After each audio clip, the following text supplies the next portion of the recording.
How much are we panicking on these players? We don't want to overreact, but we certainly don't want to underreact either.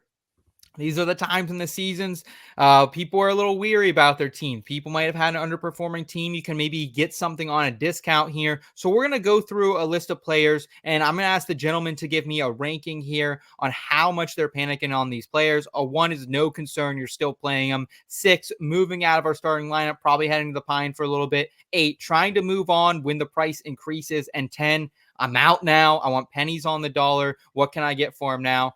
And just something to keep in mind, I thought some wild stats I saw from over the weekend, just 35 passing TDs in week 1. That is the lowest in quite some time. For reference, we did have a pretty low week 1 of 2023 as well, 37 passing touchdowns a year ago. But then in 2022, 51, the year before, 61, 2020, 52, 2019, 61. So abnormal week for us. And per Kevin Cole, where 2023 ranked in week 1 NFL offenses versus the other first week since 2001, EPA per play, dead last, success rate, third to last. So, Eric, all this to say, we got to react. We have to take some notes from this week 1, but at the same time, it was a very much outlier week 1.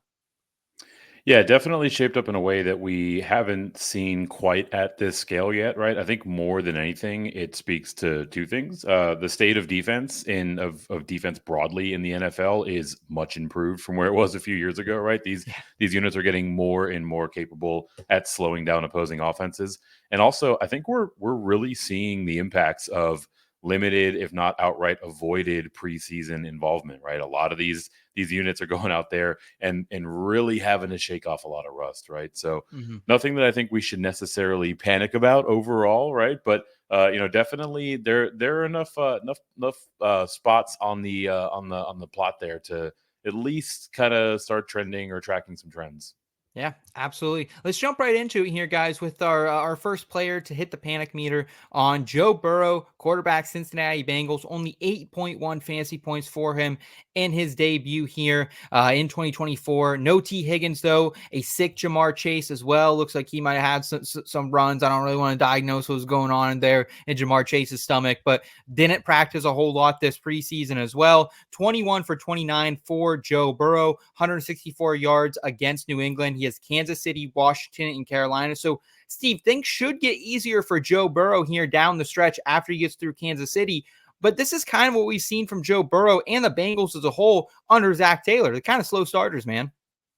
Yeah, they are a notoriously slow starting team. And I think it's a lot like because of what Eric said is they don't play the preseason. None of them do. And with T. Higgins being hurt, Jamar Chase in his contract dispute and then not wanting to play off of that, then being sick, you have no continuity. You have nowhere to go. And I think we're seeing a lot of problems around the NFL with offenses, especially because of the state of quarterback play in general. I think we're seeing a lot of bad quarterbacks in the league right now. Joe Burrow is not one of them, but I think you don't want to panic about Joe Burrow.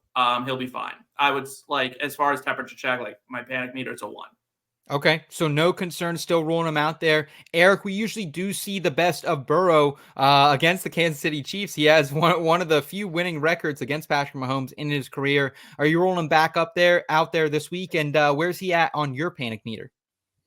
Very, very low, right? I think Steve hit the main point. Joe Burrow is a notorious slow starter, so this is nothing that we haven't seen before, and nothing that we haven't seen before en route to him turning in QB1 type efforts, right? Yeah. The other thing to keep in mind, we touched on the missing / hobbled wide receiver core. That is definitely a factor, but also turnovers have a sneaky way of kind of tanking fantasy production, right? If that one fumble on the walk-in touchdown for Tanner Hudson was one that he was able to maintain, all of a sudden we're looking at closer to a 15-point fantasy day, right? And we're looking at a game that's maybe a bit more competitive, right? So and the play before that too, Mike Gesicki got in the end zone. They called that back too. So exactly, yeah. So there's definitely some things where the ball can kind of bounce in their favor or against it. I think that more so what happened in week 1, and in an environment like we would project they'll have coming up in Kansas City. I certainly think there are brighter days ahead for Joe Cool. I hope you didn't use the Patriots in your survivor pool. I'm going to be honest, or excuse me, the Bengals in your survivor pool. I was like flirting with that money line for the Patriots all weekend just because I had a bad feeling about the Bengals. I didn't take them in my survivor pool. I ended up pivoting last second because I was like, I just don't trust them. And turns out that that's what came to fruition there in the jungle. Let's move on to running back here. Christian McCaffrey rolled out Monday night, now confirmed that he does have Achilles tendonitis after a re-aggravation on Friday. This is something that could linger listening to the Twitter doctors. They're smarter than us. We can't predict or project injury, really. None of us are medical experts, at least that I know of. Steve, actually, you are an RN. So I guess we have a little bit of backing there. But in general here, Steve, we have Minnesota, the Rams, New England, Arizona up next. No teams that I think San Francisco is like, hey, we need McCaffrey back to win those games. So where's your panic meter on Christian McCaffrey? Let's say you draft him 101, where he's going in fantasy football drafts this offseason. My panic meter's high. Tendonitis is never a good thing. When tendons get inflamed, they get weaker. That is a big problem for someone like Christian McCaffrey to have, where he's so explosive and is putting so much torque on that Achilles. You do not want to hear that. If I am a Christian McCaffrey fantasy manager, I am probably looking to move him. My panic meter is high, 7, 8, 9. Try to get him off your team. Try to get something else for him, because at the best, in your best case scenario with a situation like this, you're probably looking at a reduced workload for Christian McCaffrey for the rest of the year until the playoffs come. And Eric, it was one of those things, man. I feel like we absolutely saw what could come if Jordan Mason is to get more work. Jordan Mason, really good week for him. We'll talk about him later in the waiver wire segment. But are you also seeing that maybe if McCaffrey comes back and San Francisco does have those Super Bowl aspirations, that maybe it is a reduced workload this season, and maybe he isn't worth that first round pick? I mean, to an extent, right? The confine that you're suggesting there, though, is a bit of a trap, right? Like the idea of, we are now into the season and we need to, rate this player on the scale of whether or not they were worth the draft pick where you acquired them out is kind of out the window, right? It's Sure. much more about the forward looking perspectives for this player.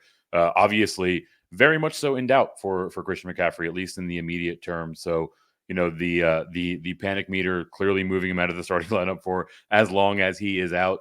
I'm maybe not quite as panicked as Steve, but I'm certainly shopping him around, right? Like if there's someone that's going to give me 85, 90 cents on the dollar, I'd be looking to make that move fairly quickly, right? If you get to a point where you're just eating these L's week over week, and he's out of your lineup, and the week before he comes back, someone sends you a lower ball offer, I'd probably just stand pat at that point, Yeah. right? You already absorbed the blow there. Yeah. So Yeah. if you can move him in the immediate term, the next week or two, and get reasonable enough value, I think it's fair to do it. Otherwise, when he comes back, like, I mean, for as much as we want to, rave about JP Mason and how justified his flowers are this week, San Francisco kind of has a track record of whenever they've decided who the guy is going to be, they're going to run that dude into the ground. He's going to get a lot of opportunities. So whenever CMC's back, I would expect a pretty reasonable workload for him. Maybe he rotates an extra series or two off over the course of the game, but nothing that should really impact his fantasy outlook all that much. So move him now if you can. If not, then I think you just ride it out. So you're probably like a 6 or a 7 right now. So maybe not as high as Steve, but still looking to potentially move him here if you can. And I'm with you. Like I remember holding on to Jonathan Taylor last year in a couple leagues, and then when he finally got back, people were sending me offers. I'm like, well, I'm not trading him now. If I was going to trade him, I was going to do it at the beginning of the season. So great advice there from Eric and Steve. Let's move to Las Vegas, where Zamir White, in his debut as the full-time Raiders starter in week 1, he goes 4.6 fantasy points, only saw about 38% of the snaps after being very ineffective early against the Chargers. 13 for 44 on the ground for the former Georgia Bulldog. Also 2 receptions for just 2 yards. And it's a tough slate coming up, Eric. Baltimore, at least this week, and then Carolina, Cleveland, Denver. So it kind of goes up, down for Zamir White. But Alexander Mattison, he finally looked like he was somewhat of a football player this last week. So where are you at on Zamir White on the panic meter? Yeah, about towards the center, right? And I should preface this that I'm usually not one to panic after week one, almost in either direction, right? I think it's a small enough sample to where you can't make these sweeping changes, but I think there's enough here to at least catch your attention. The good news is that Zamir White is a player that was being drafted at a point where you probably have alternative options that you can put into your starting lineup, right? So if that's the case, if he's your running back 3 or a flex option, I think it's fair to move him out of your starting lineup, which by nature would put me at a 6 on this 1 to 10 scale. But ultimately, what we're really talking about here is opportunity, right? Like you mentioned, Alexander Madison outsnapped him fairly substantially. 60-40 split in favor of Madison. We also saw pretty definitively that Alexander Madison through 1 week is going to be their preferred option whenever they are behind in a game. Which, oh, it's gonna be Dylan Laub, man. That was gonna be my guy Laub, New I Hampshire mean, pride. it might be, right? Like we have to keep in mind with all these rookies, right? Like there's always, for a rookie running back, there's always a huge learning curve, Yeah, specifically when it comes to getting up to speed with pass pro, right? yeah. So like they're not gonna throw that rookie in there right away. Maybe he takes some of that work, but either way, if it's Madison, if it's Laub, the Raiders have made it clear that in games where they're trailing, which should be a not infrequent occurrence, they're not going to look Zeus White's way. They're going to favor opportunity for Madison or eventually favor it for Laub. So definitely a lot of red flags up here. Mhm. Hopefully you Mhm. were able to have some alternates to slot into your starting lineup for Zeus White. Steve, I'm probably an 8 here, honestly, and like I've been in Zamir White's camp. I remember using second, third round rookie picks on him a couple of years ago. I've always liked him coming out of Georgia. But this year in redraft, I just wasn't willing to pay up for a guy who I know isn't a huge pass catcher. So I'm about an 8. Like I would move him in a couple weeks, his first big game, but I'm saving on to him now in case he does have that rumbling big touchdown scoring output here. Where are you at yourself? Well, this is a tough question because I wouldn't have started Zamir White in general. So, like, as far There's as a I'm concerned, lot of teams on the internet are doing it right now, though. A lot of if people you, have to. so I'll answer it for them. They should be at a very high number. Listen, you can't have watched that game and felt good about him. There's nothing to take away from that game that you feel good about. He was a pick that you bought into hype. Is what happened when you picked Zamir White. There was nothing in Las Vegas that indicated that he was going to be successful. Outside of you said, well, Josh Jacobs was. Well, Josh Jacobs is a lot more talented than Zamir White is. And that's just a fact of life. Some people are just more talented than other people. And this guy he's not fast enough to break away. He's not good in the pass game, I guess. Listen, anyone who's losing work to Alexander Madison, that's a big panic. That's a big That's a panic. good Like point. That's fair. if you're rostering him, if you can get something for him and still ride like that hype, which you should be able to, because it is week 1 going into week 2, I'm moving him. I'm moving him. I'm moving him. I'm moving him.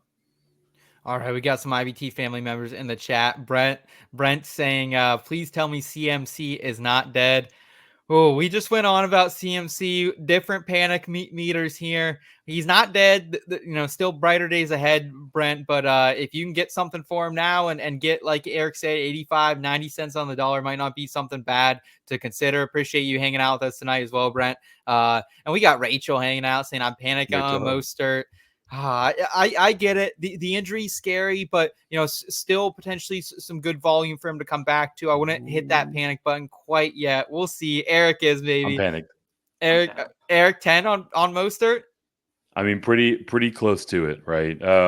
With Miami, they've made it clear they're always going to use multiple backs, right? So you're talking about a split opportunity. You now have the injury for a relatively, in fact, very old by running back standards player. But moreover, I sent out a tweet heading into week 1 about this and really about my overall concern. We've talked about it on these airways with the substantial losses of the offensive line for the Miami Dolphins over the course of the offseason. I framed it in the light of opposing defenses being able to apply pressure to Tua. Seemed to do okay in that regard in week 1. But what was clear, no running back across the entire league had 10 or more carries with a lower yard before contact than Devon Achane. So they are getting these defenders in their grill almost immediately. So that is also going to impact Raheem Mostert if and when he's able to return to the field. And that was the Jaguars. Too. Not exactly a prolific pass rush, right? Exactly. Like league average is kind of that unit. Yeah. Brent saying Jalen Wright season. Yeah, we'll talk about him a little bit more as well later on in the program. Moving on here. One of my favorite players comes out of Champaign, Illinois a couple of years ago. Is Chase Brown, running back, Cincinnati Bengals. Just 5.3 fantasy points for him. Played just 33% of the snaps here. 3 targets to Zach Moss's 4. 1 red zone snap for the former workhorse out there in Illinois to Moss's 3 as well. So are you panicking on Brown, Steve? Because I'll be honest, I got a lot of Chase Brown exposure. However, at the same time, Zach Moss is someone who tends to get hurt as the season weighs on. So if I can just keep Chase Brown in my back pocket, I probably am. So I'd probably say a 4 or 3 for me. I'm holding tight with Moss. I'm not giving up yet. Yeah, I'm saying I stick him as a 6, right? Like, I mean, sure, you can ride that injury bug or whatever. Like, again, he's another player like Zamir White that you shouldn't have been drafted. Like, even 0 running back people, this should not have been your target. But if he was, and I'll give you the advice for this, is stash him, right? If someone offers you something decent for him, take it. No one's going to right now, probably, though. No one's going to, and honestly, no one should, because the Cincinnati Bengals, look at what Joe Mixon did yesterday or this weekend for the Texans. He goes to a new situation and it absolutely goes bonkers. I don't know if he ever did that with the Bengals to get 30 touches, 150 yards, a couple touchdowns. Like, the Bengals just are not built that way. That offensive line is not good at run blocking, pass blocking, any blocking. Burrow, the offense runs through Joe Burrow and Jamar Chase. Chase Brown is so far down the list of people that want to get the ball to. It's not even, he's barely rosterable. How do you feel about Chuba Hubbard here, Eric? Running back, Carolina Panthers, 1.4 fantasy points for him, 54% of the snaps, which was okay here in week 1. I think we wanted a little bit more, up in the 60s to 70% of snaps, knowing that Miles Sanders is really his only competition until we do see the dynamic rookie Jonathan Brooks back out there later in the season. 6 rushes for 14 yards, no targets, no red zone touches either for Hubbard. Oh, man, I think I'm out on this whole Carolina Panthers offense until otherwise noted. Yourself, where do you stand on the panic meter, Eric? Relatively low, right? Like I mentioned, I'm typically one to preach caution and patience when we're coming out of week number 1, and then you further that by the fact that we're talking about a 47-10 game, which in the rare instance probably wasn't even quite that close, right? So like everything about these stat lines in this box score is, it should be taken with a grain of salt, is a bit of an outlier, right? I wouldn't say that I'm a 1. I think I'm certainly not to a point where, I'm benching him necessarily. Yeah. I would like to see, him get a bit more of that opportunity share there in Carolina. But, ultimately, I think this is a game that was out of hand very, very quickly. And that, that in turn doesn't really give us a good look as to how Carolina is going to be approaching most games in terms of their game plan.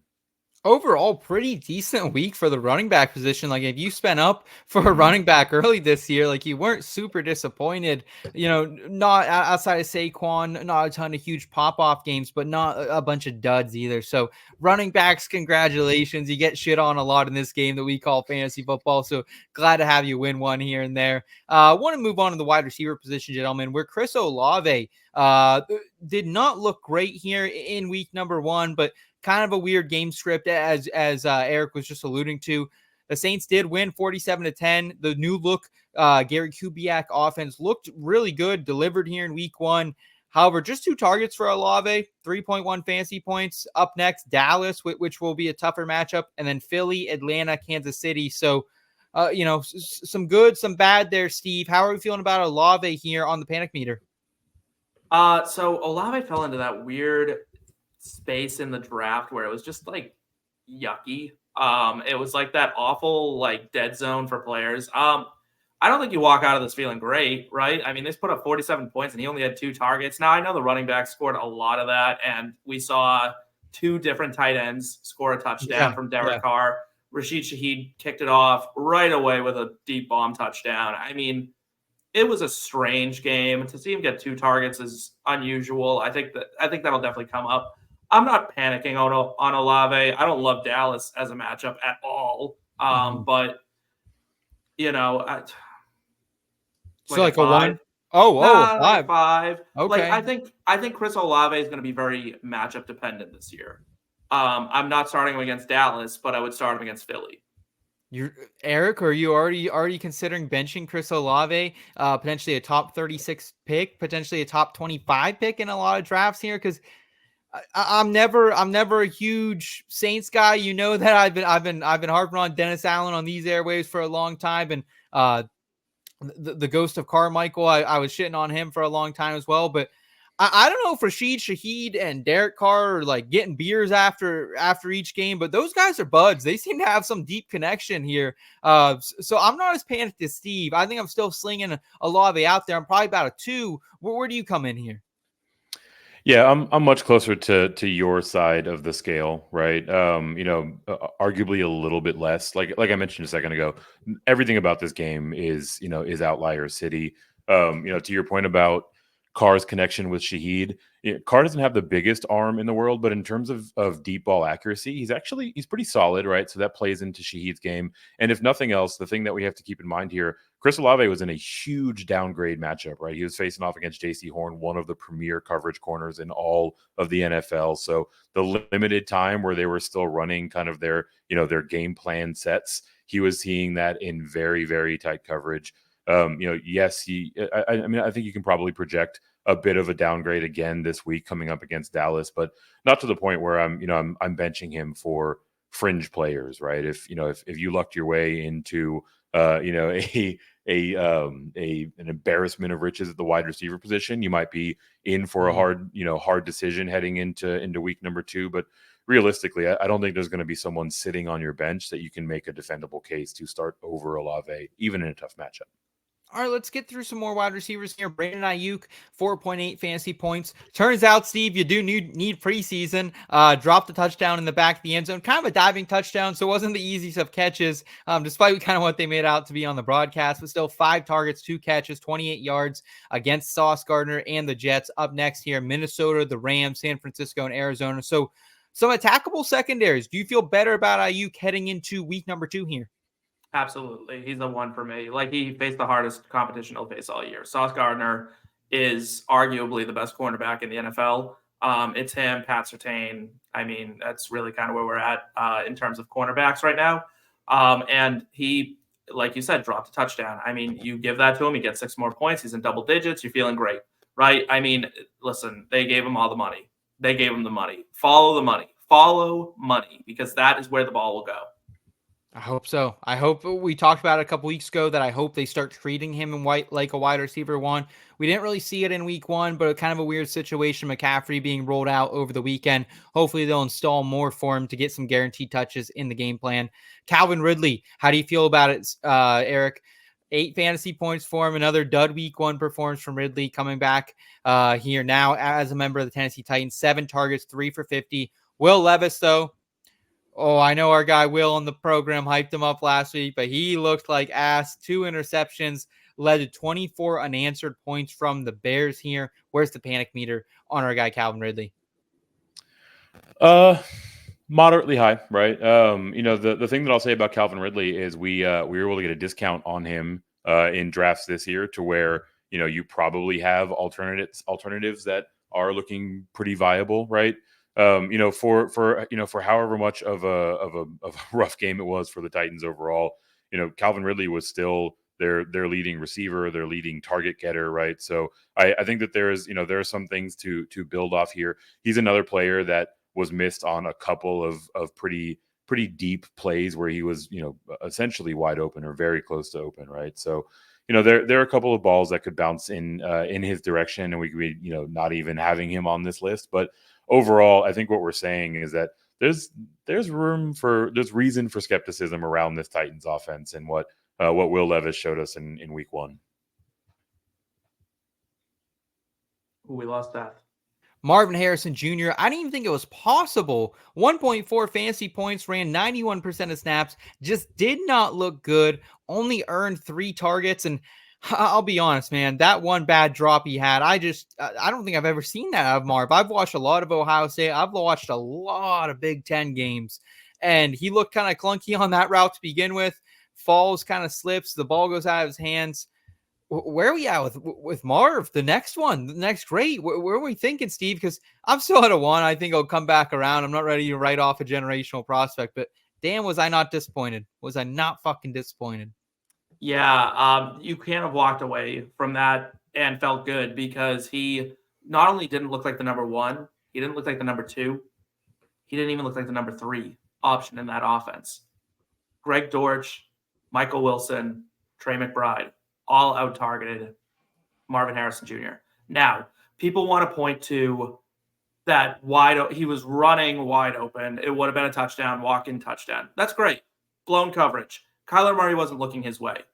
That's a real problem that he got 1 catch for 4 yards. You spent the 3rd overall pick on this guy or 4th overall pick on this guy, and you gave him 1 catch for 4 yards. You didn't even try to manufacture targets for him, especially when your offense dried up in the second half.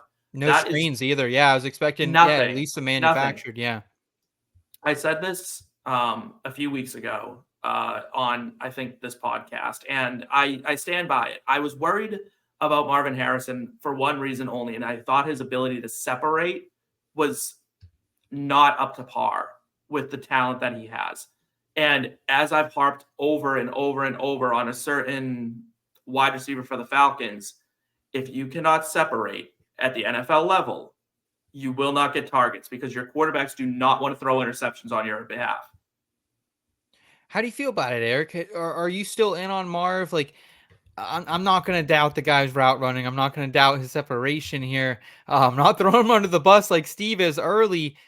Again, I'm still at a 1, but should I be concerned? Are there signs underlining that are saying, hey, maybe we do jump ship if possible? Because you have a guy right here. I'm willing to buy him. If someone's willing to sell Marv, I'll take him. Dude, you and I are in lockstep here, right? Like, happiness is a function of expectations. You go out and your team spends the 4th overall real NFL draft pick. Your fantasy team spends a late 1st round or early 2nd round draft pick to acquire a guy, and he puts up this kind of performance. You are freaking out. You are questioning every decision that you made over the course of the offseason. You are ready to panic sell, and that is exactly the type of mark that we have to take advantage of. Do we want to see him getting schemed up and, having screenplays and, different plays that are called specifically to get the ball in his hand? Absolutely. But week 1, his very first NFL game, Kyler Murray's first game with him, right? It seems as though he had that troublesome drop and they just kind of stopped looking his way. But if you pull up the all 22 tape, he was open left and right in that game. Mm-hmm. The Cardinals coaching staff is going to get into the film room and see him running all wide open in that secondary, and they're going to make it a point to pass the ball to him. So not only am I not panicked, he is hands down my biggest trade target out in the market right now. So -1, -2, maybe you're ready. Better to than go. ever, honestly. I'm trying to go out there and get as much Marv as I can. All right. I don't have much. I wasn't paying that late first price tag, but if I can get him for a guy that I got in the 3rd or 4th, now we're talking. Last singular wide receiver here, Terry McLaurin, Eric, 3.7 fantasy points for him.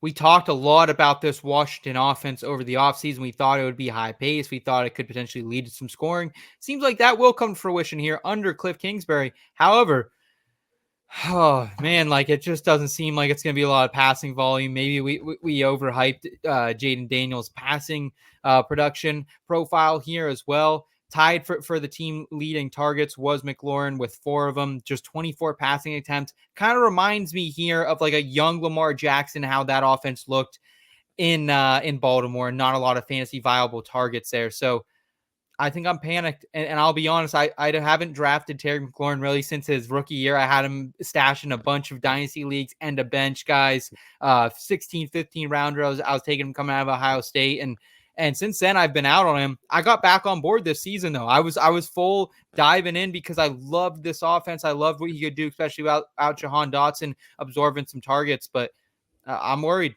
I'd probably put myself like at a 6. I don't think I'm trading him. I'm waiting until better days ahead. But if someone eventually does offer me something, I think I might move him. I'm not particularly worried, right? We have to keep in mind, right? Like adjusting to the NFL level is a very difficult thing to do, right? Especially at the quarterback position. Not exactly a turnstile type of matchup in that secondary.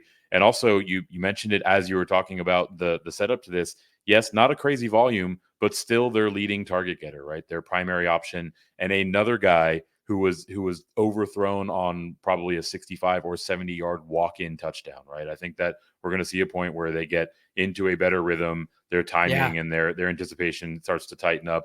And if that same throw is presented to them in week 3, week 4, I think they connect, and we're not even having this conversation. So obviously, you don't want to see him come out, with a bit of a whimper, but I don't think that this is anything to cause panic for at this point. Steve, let's round out the wide receiver position here on the panic meter.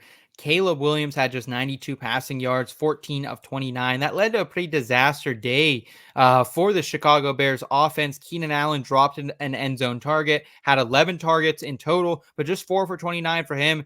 DJ Moore was able to salvage his day a little bit, get to double-digit fantasy points, 5 receptions on 8 targets, 36 yards. And Roma Dunze now battling a knee injury as well, week to week, after just 1 catch for 11 yards on 4 targets.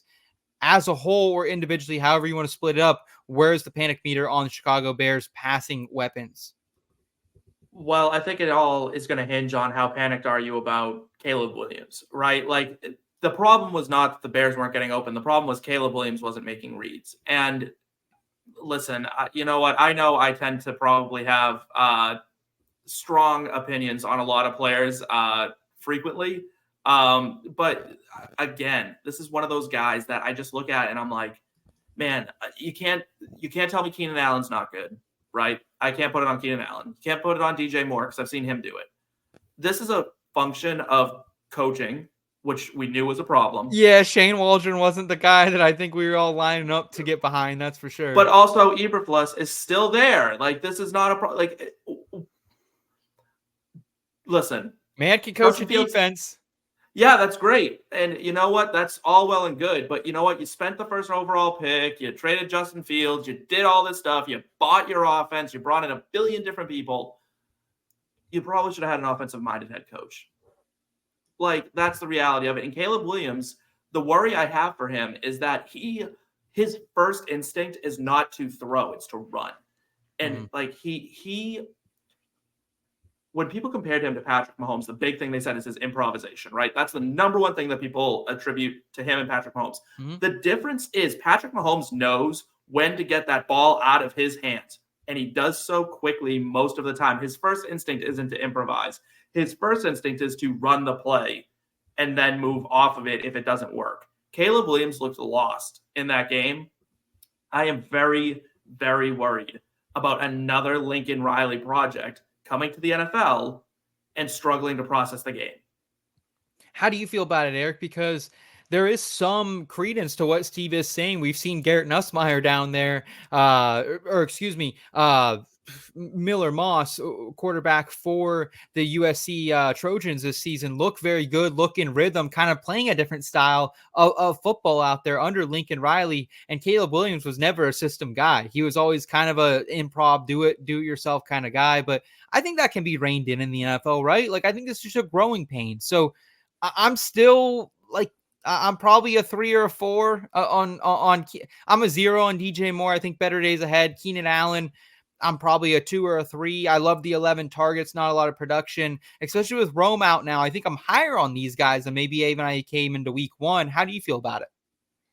Yeah, pretty close to where you are, right? I agree on DJ Moore, 0 or 1. I would have Keenan Allen right there as well, right? Like, we talked a lot over the course of the offseason that Keenan Allen was a player who was brought in to be the safety blanket, the security blanket for Caleb Williams. So even though he had a bad day in terms of fantasy production, even though Caleb Williams looked like he wasn't quite ready for the NFL level, if Keenan Allen's going to go out there and get double-digit targets every week, we have to feel pretty good about his prospects for the season as a whole. Rome Odunze, is legitimately an open question. I think it's more about how Shane Waldron uses him in this offense and his, absolute hatred for using 3 wide receiver sets overall. But on the whole, like you said, I think it's much more growing pains, right? You would obviously much rather see Caleb Williams immediately come in and live up to that hype. But you have to think, CJ Stroud kind of spoiled us last year. It's not all that often that you see quarterbacks come in and immediately make an impact. And even in the case of Stroud, first, month and a half of the season, he was just kind of all right. So, we gotta give these rookies a bit of grace, a bit of latitude, but certainly not the way you want to see him starting the season. I'm learning from this segment, Steve, very much a pessimistic person, and Eric, very optimistic guy. Let's round it out here in the panic meter. Top tight end scoring was just absurd. Isaiah Likely, Foster Moreau, Brock Bowers, Kyle Pitts, Jawan Johnson. That's the top 5 there for you in week 1. Shows you how drunk of a week it really fucking was. And are you worried about any top tight ends there? Because I personally am not. I think they're all still volume getters in their offense. I didn't love what we saw about from Dalton Kincaid. I thought his usage was a little weird, but they were bracketing the fuck out of him. And so I think he'll have better days. I think Mark Andrews, who also got bracketed hard on Thursday night, will have better days. So I'm not panicked on any tight end that was drafted inside the top 8. Njoku's going to be out. Ferg's going to be out for a little bit. But aside from that, I'm wheels up here. I'm a 0. Yourself, Eric? Yeah, generally speaking, I'm right there with you, right? Kind of odd, a bit of a head scratcher that, all of the top tight ends turned in, a subpar performance in the first week of the season, but, definitely think it's more of an outlier. You mentioned Kincaid, obviously didn't get the production you want, but I mean, he was out there on 84% of snaps, right? Like they were definitely trying to find ways to get him involved. He was also very much so a focal point of the opposing defense's attention. So definitely think better days are ahead. Isaiah Likely on the positive side is apparently the wide receiver too in Baltimore. So there's a lot to be excited about in that regard. Yeah, I'm absolutely with you there. Steve, round us out. Any final thoughts on the tight ends? Is there one name that you're just like, hey, I'm a little worried. I got some trepidatious with anything like that for you, or you wheels up like Eric and myself? There's one name that I'm pretty worried about overall, and it's Travis Kelce. I think start to finish, the wheels were gonna fall off eventually on Travis Kelce. Don't go there. You cannot go there. Father Time is undefeated, and you can't he didn't look like Travis Kelce, right? But he did look like Travis Kelce at times last year too, and then he showed us and that's a big problem. That's a big problem that we started to see this start. It started last year, right? I'm not saying he's going to be bad, but what I'm saying is everybody who drafted him as like the 3rd tight end off the board is going to be disappointed.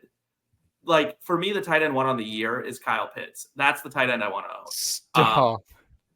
That's the guy I had rated coming into the season as the tight end 1. That's who I went with. Travis Kelce. Listen, I'm a fan. I like Travis Kelce. I like his podcast. I like his girlfriend. I am a big fan. But he's a few years older than me. And I know if I got smashed by linebackers, I probably wouldn't be feeling too hot the next day. At some point, it catches up with all of us. So it may just the bell may be ringing on Travis Kelce. It struck midnight. That's someone to me I'm going out and also trying to trade for, to be honest with you. I just think I don't think he has lost a step. And I think that just comes down to what you believe there. I think to the eye test, he hasn't always looked like himself in the last year or so, but we saw him turn it up late in the playoffs. So maybe he turns it up here early in the season as well. I'm not too worried about it here. But I understand the concern, and it's real. It's totally real. You're not feeling that alone, Steve. You're not on an island there by any means.